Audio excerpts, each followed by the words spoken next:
E seguindo essa sequência da meditação que nós estamos fazendo da Bíblia, hoje nós voltamos para Isaías capítulo 13. Né? Quantas advertências aquele povo ouviu de Deus falando para eles que viria destruição, e eles talvez, porque eles olhavam aquela paz momentânea e achavam que nada daquilo iria acontecer. Afinal, aconteceu, como nós vimos nos capítulos anteriores. Agora, vamos dar continuidade a ver o que o profeta tem para falar. Antes de tudo, claro, pedimos a direção de Deus. Meu Pai, eu apresento, entrego nas Tuas mãos essa meditação. Peço que o Senhor fale conosco. Abre o nosso entendimento para que possamos compreender e entender a Tua boa e perfeita vontade. Amém. Começa assim: peso de Babilônia que viu Isaías, filho de Amós. O comentário diz o peso. Essa profecia indicava o juízo de Deus sobre as nações estrangeiras que oprimiram o seu povo. A palavra peso está associada à pesada carga que os opressores assírios e babilônios teriam que suportar. Babilônia, por exemplo, possuía uma cultura idólatra e pecaminosa, além de ser extremamente soberba. Invadiu e destruiu Jerusalém e o templo, além de levar os judeus para o cativeiro. Hoje, a Babilônia representa a esfera religiosa e política do mundo, que controla tudo o que se opõe a Deus. Seus ensinamentos, desde a antiguidade, contrariam o eterno. Por isso, a profecia de que será destruída.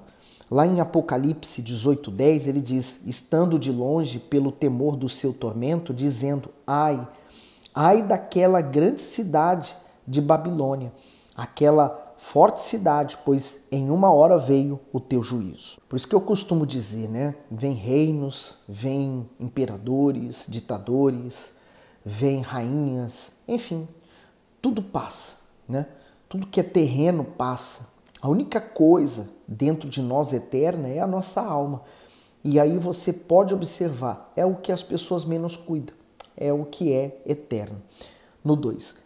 Alçai uma bandeira sobre o monte elevado e levantai a voz para eles, acenai-lhes com a mão, para que entrem pelas portas dos nobres.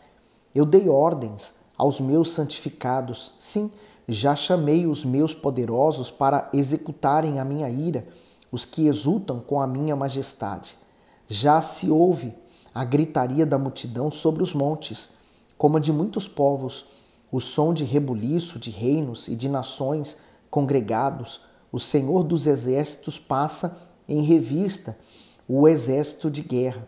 Já vem de uma terra remota desde a extremidade do céu. O Senhor e os instrumentos da sua indignação para destruir toda aquela terra. Clamai, pois, o dia do Senhor está perto. Vem o Todo-Poderoso como assolação. Sabe, é tão claro isso aqui, né? O dia do Senhor está perto. Hoje nós podemos falar isso também, porque olha quantas coisas estão acontecendo à nossa volta, né? O Senhor Jesus, ele falou lá em Mateus, principalmente, não lembro o capítulo agora, mas ele falou dos sinais da sua volta, né? E hoje nós temos visto os sinais. Os sinais estão bem claros para quem quiser vir e tiver juízo para guardar a sua salvação. No 7. Portanto, todas as nações se debilitarão e o coração de todos os homens se desanimará e assombrar-se-ão e apoderar-se-ão deles dores e ais e se angustiarão como a mulher com dores de parto. Cada um se espantará do seu próximo. Os seus rostos serão rostos flamejantes. Jesus falou sobre isso, né? As dores de parto, que tudo começa muito pequeno, né? As coisas começam muito fraca. A dor de parto também começa muito sutil e ela vai crescendo progressivamente, e quanto mais próximo da chegada da criança, maiores são as dores. Então, imagine, se nós estamos vivendo as dores de parto hoje, né, o princípio delas, imagina o que vem pela frente. 9. E eis que vem o dia do Senhor, horrendo, com furor e ira, ardente, para pôr a terra em assolação e dela destruir os pecadores. Porque as estrelas dos céus e as suas constelações não darão a sua luz. O sol se escurecerá ao nascer e a lua não resplandecerá com a sua luz. Sabe, eu vendo aqui a ira ardente, né? Fala assim, poxa, mas Deus é muito mal com os pecadores. De fato, o dia da ira. O apóstolo Paulo fala sobre ela, né? O dia da ira, a ira do Senhor contra os pecadores. Mas por isso o Senhor Jesus morreu, derramando o seu sangue, para nos perdoar, para nos reconciliar com Deus. Então nós saímos debaixo da ira de Deus para ir para a graça de Deus, a graça que nos salva. O que a graça é um prêmio imerecido. Não merecíamos ser perdoados, porque nós fomos culpados, achados culpados. Mas o Senhor Jesus tomou o nosso lugar, morrendo em nosso lugar. Então, ele assumiu o nosso posto e nos perdoou. Então, um perdão que não merecíamos. Mas aqueles que rejeitam a Jesus, aqueles que permanecem no pecado, eles permanecem debaixo da ira de Deus. No 11. E visitarei sobre o mundo a maldade, sobre os ímpios a sua iniquidade, e farei cessar a arrogância dos atrevidos e abaterei a soberba dos tiranos. Farei que o homem seja mais precioso do que o ouro puro e mais raro do que o ouro fino de Ofir. Por isso farei estremecer os céus e a terra se moverá do seu lugar por causa do furor do Senhor dos Exércitos e por causa do dia da sua ardente ira. O comentário diz assim, o dia do Senhor. O profeta descreve o juízo que os povos opressores de Israel sofreriam. Contudo, esse dia se refere também ao julgamento e à vingança sobre todos os que se fazem inimigos do Todo-Poderoso. Portanto, o dia do juízo final chegará. A humanidade está sendo avisada e a data já está agendada no céu. Ninguém poderá escapar desse momento. O pavor será tão grande que o Altíssimo diz que as pessoas não irão chorar, mas uivar, pois a dor e a tristeza serão contínuas e comparadas à agonia de uma mulher em dores de parto, que não tem alívio. Os acontecimentos que se seguirão descrevem o dia da ira de Deus. Apocalipse 6, do 12 ao 14. E havendo aberto o sexto selo, olhei, e eis que houve um grande tremor de terra, e o sol tornou-se negro como saco de cilício, e a lua tornou-se como sangue, e as estrelas do céu caíram sobre a terra, como quando a figueira lança de si os seus figos verdes, abalada por um vento forte. E o céu retirou-se como um livro que se enrola, e todos os montes e ilhas foram removidos dos seus lugares. E os reis da terra, e os grandes, e os ricos, e os tribunos, e os poderosos, e todo servo e todo livre se esconderam nas cavernas e nas rochas das montanhas. Continuando o comentário do bispo, assim, os que tiverem parte nesse julgamento, porque rejeitaram o Senhor Jesus, ficarão com o coração derretido de terror e com o rosto pálido, estupefato ou inflamado de raiva. Há, no entanto, outra maneira de se encontrar com o Senhor Jesus. Mateus 25, 34, ele diz, então dirá o rei aos que estiverem à sua direita, vinde, benditos de meu Pai, possuí por herança o reino que vos está preparado desde a fundação do mundo. E terminando o comentário do bispo, por meio da obediência a ele. Aqueles que viverem em submissão a Deus serão acolhidos e viverão de forma segura em seu reino eternamente. Então, nós temos que entender uma coisa, há dois reinos no mundo. O reino das trevas, em que o mundo inteiro está inserido nele, e o reino de Deus. E aí, o Senhor Jesus, ele falou que é necessário fazer violência à nossa alma, né, à nossa vontade, para entrar no reino de Deus, porque a vontade do ser humano, ela é contrária à vontade de Deus. Então, se nós não entregarmos a nossa vontade, se nós não sacrificarmos as nossas vontades, não temos como entrar no reino de Deus. É como você, por exemplo, digamos que toda a gente quer ir para os Estados Unidos, mas o seu passaporte não entra lá sem um visto. E digamos, se você quer entrar de qualquer maneira, então a pessoa vai pelo rio ou vai pelo mar, ou cai de paraquedas, enfim, ela pode ser presa ilegalmente dentro daquele país. Assim é o reino de Deus. Ninguém pode entrar ilegalmente. Aliás, nem tem como a pessoa entrar ilegalmente. Então, ela tem que sacrificar suas vontades. Aí, seguindo aqui o 14. Cada um será como a corça que foge, e como a ovelha que ninguém recolhe. Cada um voltará para o seu povo e cada um fugirá para a sua terra. Todo o que for achado será transpassado, e todo o que se unir a ele cairá a espada. E suas crianças serão despedaçadas perante os seus olhos. As suas casas serão saqueadas e as suas mulheres violadas. Eis que eu despertarei contra eles os medos, que não farão caso da prata, nem tampouco desejarão ouro. E os seus arcos despedaçarão os jovens, e não se compadecerão do fruto do ventre. Os seus olhos não pouparão aos filhos. E a Babilônia, o ornamento dos reinos, a glória e a soberba dos caldeus, será como Sodoma e Gomorra quando Deus os transtornou. Nunca mais será habitada, nem nela morará alguém de geração em geração. Nem o árabe armará ali a sua tenda, nem tampouco os pastores ali farão deitar os seus rebanhos. Mas as feras do deserto repousarão ali, e as suas casas se encherão de horríveis animais, e ali habitarão os avestruzes, e os satiros pularão ali, e os animais selvagens das ilhas uivarão em suas casas vazias, como também os chacais nos seus palácios de prazeres, pois bem perto já vem chegando o seu tempo, e os seus dias não se prolongarão. Eu vejo isso tudo como o Senhor Jesus falou sobre os dias de Noé, que as pessoas casavam, davam-se em casamento, quer dizer, a vida delas seguiam como se não houvesse o dia de amanhã, como se nunca iria haver o dilúvio e que o que Noé falava era bobagem, até que chegou o dia em que veio o dilúvio e acabou com tudo. Então assim nós estamos vivendo nos dias de hoje. Quando o pastor fala, quando o homem de Deus ele fala sobre a volta do Senhor Jesus, tem pessoas que ignoram, simplesmente elas pensam assim, tá tão bem, as coisas estão correndo tão bem para mim, não, Jesus não vai voltar amanhã. Ou a pessoa fala assim, essa conversa de Jesus voltar já tem tantos anos, ele nunca voltou até hoje. Mas há pessoas que estão morrendo hoje, então significa dizer que o mundo acabou para elas hoje. Se elas estavam salvas, graças a Deus, a alma delas vai estar salva, mas e se elas não estavam?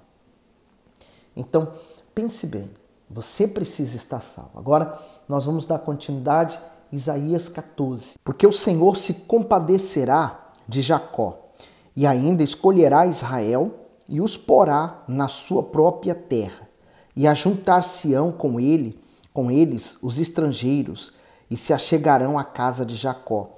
E os povos os receberão, e os levarão aos seus lugares, e a casa de Israel os possuirá por servos e por servas na terra do Senhor, e cativarão aqueles que os cativaram e dominarão sobre os seus opressores. E acontecerá que no dia em que o Senhor vier e dar-te descanso do teu sofrimento e do teu pavor e da dura servidão com que te fizeram servir, então proferirás este provérbio contra o rei de Babilônia e dirás, como já cessou o opressor, como já cessou a cidade dourada. O comentário diz, cessou o opressor. A queda dos inimigos de Deus seria motivo de celebração. Naquela época, era comum as pessoas entoarem cântico para comemorar as vitórias nas batalhas. Por isso, o Senhor diz que esse provérbio seria cantado quando a tirania acabasse e os inimigos fossem levados ao mais profundo abismo. Seguindo para o 5. Já quebrantou o Senhor o bastão dos ímpios e o cedro dos dominadores, aquele que feria aos povos com furor, com golpes incessantes, e que com ira dominava sobre as nações, agora é perseguido sem que alguém o possa impedir. Já descansa, já está sossegada toda a terra. Rompem cantando, até as faias se alegram sobre ti e os cedros do Líbano, dizendo, desde que tu caíste, ninguém sobe contra nós para nos cortar. O inferno desde o profundo se turbou por ti, para te sair ao encontro na tua vinda.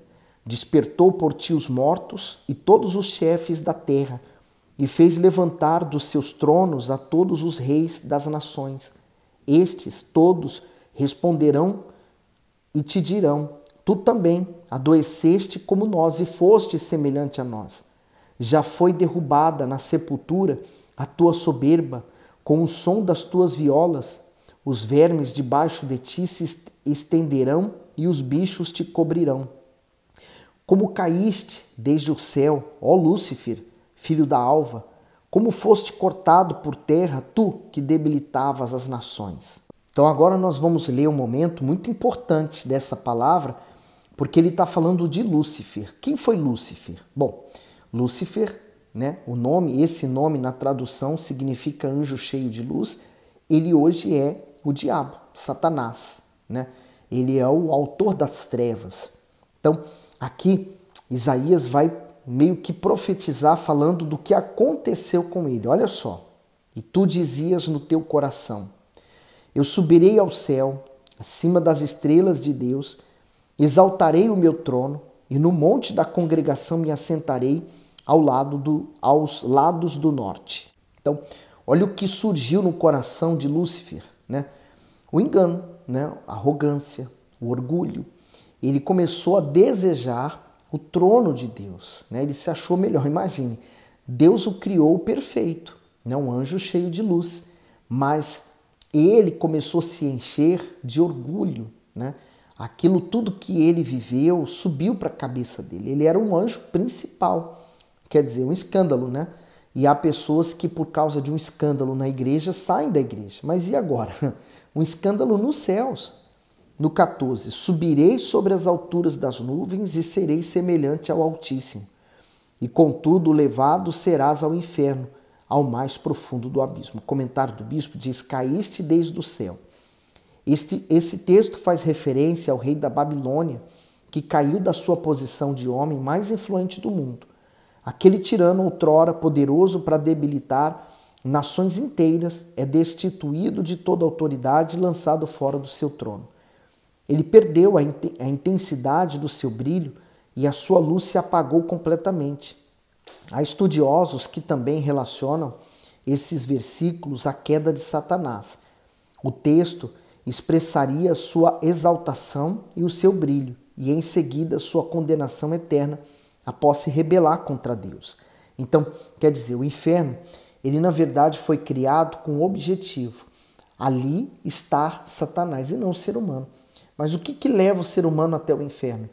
O pecado que ele prefere cometer, o afastamento de Deus, a falta do arrependimento. Então, 16. Os que te virem te contemplarão, considerar-te-ão e dirão: é este o homem que fazia estremecer a terra e que fazia tremer os reinos? Que punha o mundo como o deserto e assolava as suas cidades? Que não abria a casa de seus cativos?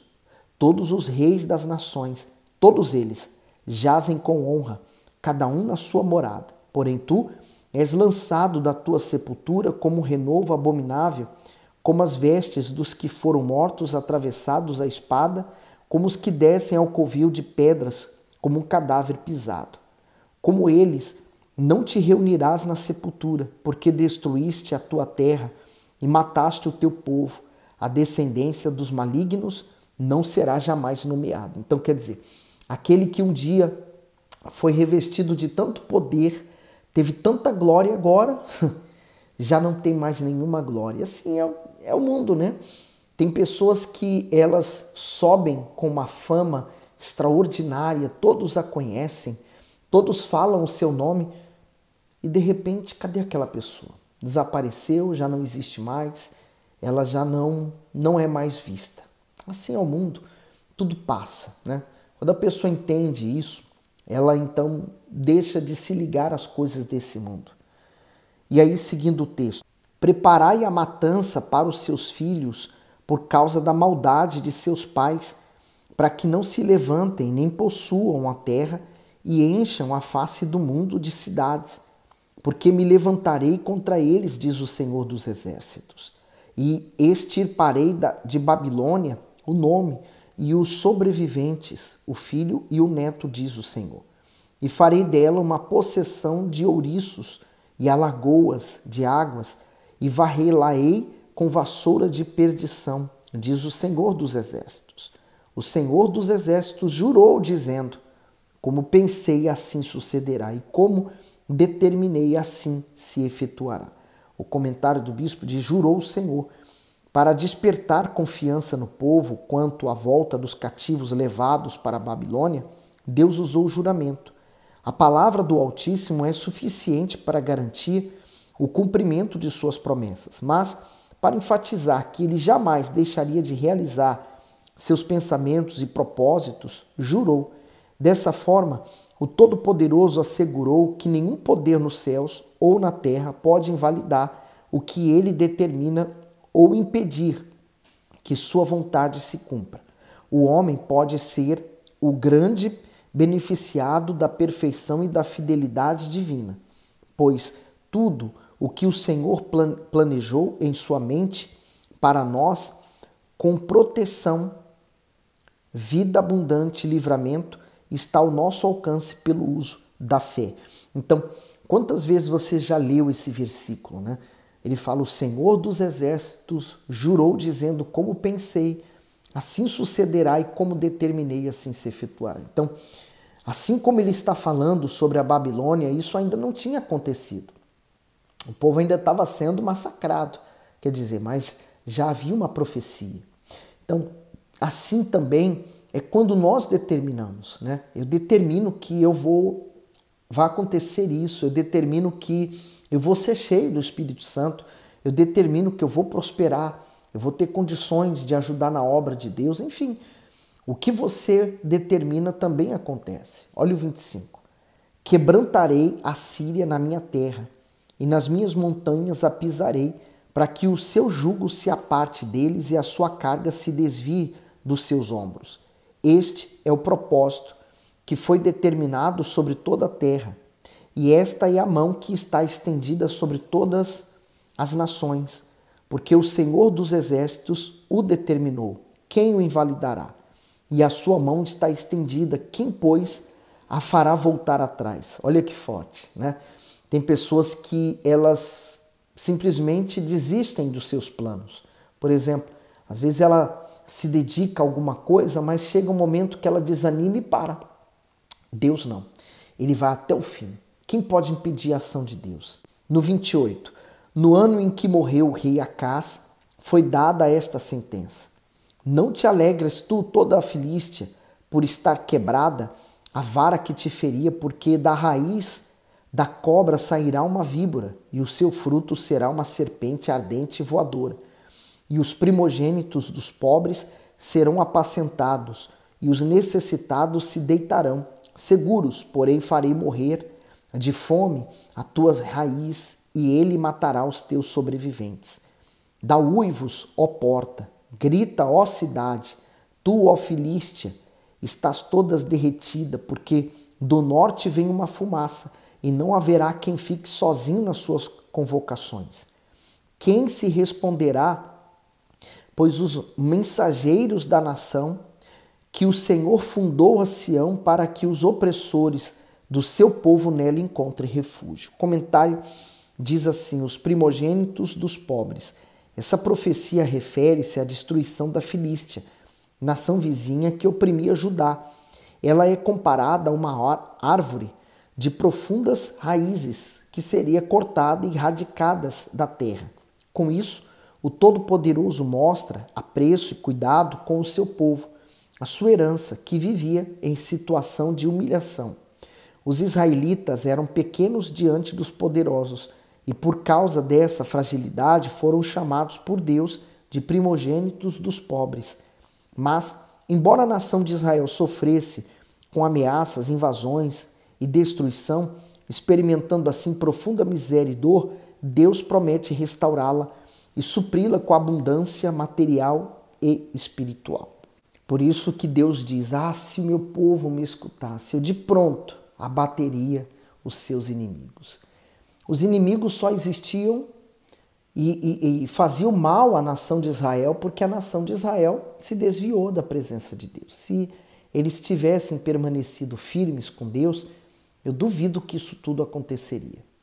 Assim também acontece nos dias de hoje. Se você permanecer firme com o Senhor Jesus até o fim, o Senhor Jesus será com você e Ele o abençoará. Agora, é preciso que você seja fiel. Não por uns instantes, não por um período de tempo, mas todo o tempo. Por isso que lá em Apocalipse, quando o Senhor Jesus fala às igrejas, Ele fala que o vencedor, mas o vencedor não é aquele que está vencendo aqui na terra, que está prosperando, que está vencendo, que está conquistando. O vencedor é aquele que enfrentou tudo aqui na terra, morreu e chegou nos céus com a vitória nas mãos. Esse é o vencedor. Então, se você quer ser um vencedor, permaneça com Jesus até o fim. Tá certo?